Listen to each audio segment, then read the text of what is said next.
उड़ीसा की आदिवासी बेटी आज देश की तीनों सेनाओं को कमांड करती है, राष्ट्र का नाम बढ़ा रही है, राष्ट्रपति पद की शोभा बढ़ा रही है। ये काम किसने किया? ये काम किसने किया? द्रौपदी जी को राष्ट्रपति बनाने का काम किसने किया? किसने किया? किसने किया? अरे मोदी ने नहीं किया, ये आपके एक वोट ने किया है। आपने वोट दिया, मोदी को सेवा करने का मौका मिला और तब जाकर के द्रौपदी मुर्मू जी देश की राष्ट्रपति बनी। ये आपके वोट की ताकत है। जब द्रौपदी मुर्मू जी उड़ीसा की है, इसी मिट्टी से निकली है, जब वो राष्ट्रपति बनी, आपको गर्व हुआ कि नहीं हुआ? उड़ीसा का मान सम्मान बढ़ा कि नहीं बढ़ा? माताओं बहनों का मान सम्मान बढ़ा कि नहीं बढ़ा? लेकिन कांग्रेस और उसके सहयोगी आज तक इस बात को स्वीकार नहीं कर पा रहे हैं। वो लगातार आदिवासी बेटी का अपमान कर रहे हैं। आपको पता होगा, अभी 4-6 दिन पहले हमारी राष्ट्रपति द्रौपदी मुर्मू जी अयोध्या में प्रभु रामलला के दर्शन करने गई थी।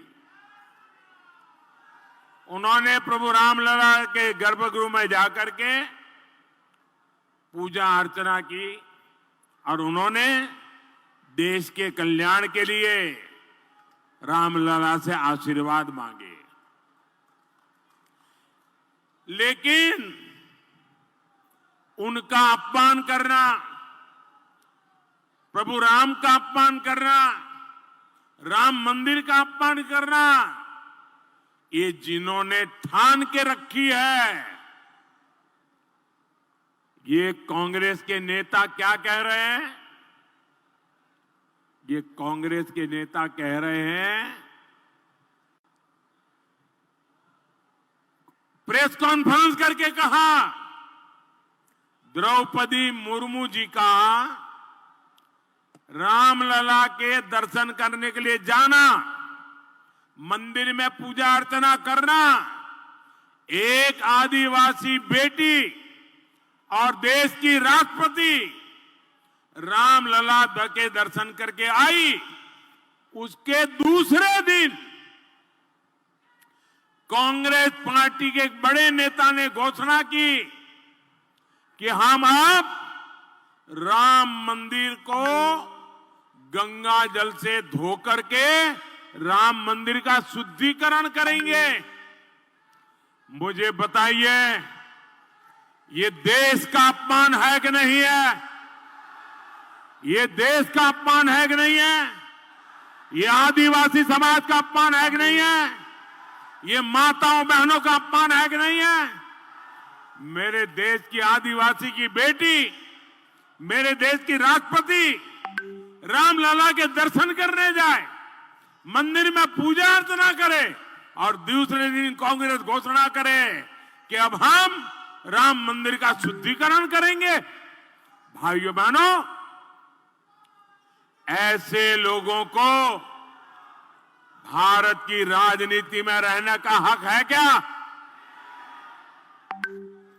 मैं उड़ीसा के लोगों से पूछूंगा, क्या ऐसी कांग्रेस और उसके साथियों को सजा मिलनी चाहिए कि नहीं मिलनी चाहिए? मैं चाहता हूं राष्ट्रपति द्रौपदी मुर्मू जी का अपमान करने वाली कांग्रेस को, चाहे असेंबली की सीट हो या चाहे लोकसभा की, इतना बड़ा उन्होंने पाप किया है, सभी सीटों पर उनकी जमानत जब्त होनी चाहिए। इसके बिना ये सुधरेंगे नहीं। और साथियों, आपको कांग्रेस से लगातार सावधान रहा है। कांग्रेस संविधान बदलना चाहती है, एससी, एसटी, ओबीसी का आरक्षण छीनना चाहती है और छीन करके अपनी वोट बैंक को देना चाहती है। लेकिन आज जब संविधान के सर्वोच्च पद पर एक आदिवासी बेटी बैठी है और पिछड़े परिवार में पैदा हुआ ये प्रधान सेवक आपका बेटा बैठा है, किसी की ताकत नहीं है संविधान की पीठ में छुरा पहुंच सके।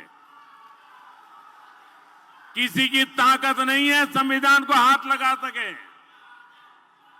एससी, एसटी, ओबीसी का हक मोदी किसी को भी उसे छीनने नहीं देगा, ये मोदी की गारंटी है। और कांग्रेस और उसके सारे चट्टे बट्टे, ये कांग्रेस उसके सारे चट्टे बट्टे, उनके शहजादे, जरा कान खोल करके सुन लो। वंचित मानक का जहां अधिकार मोदी है उसी तार चौकीदार।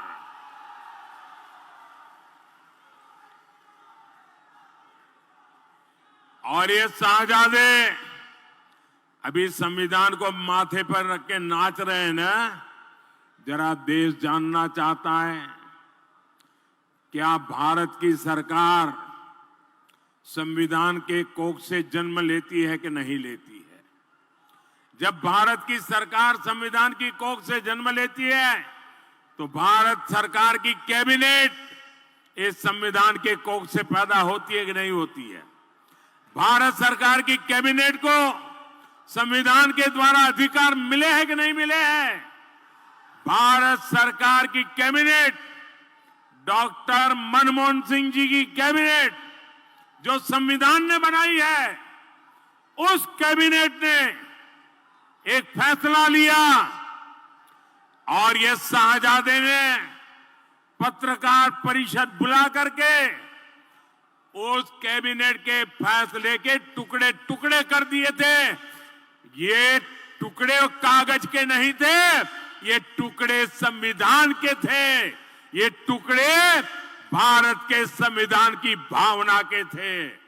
ये देश संविधान के टुकड़े टुकड़े करने वाले ये शाहजादे को कभी माफ नहीं कर सकती है।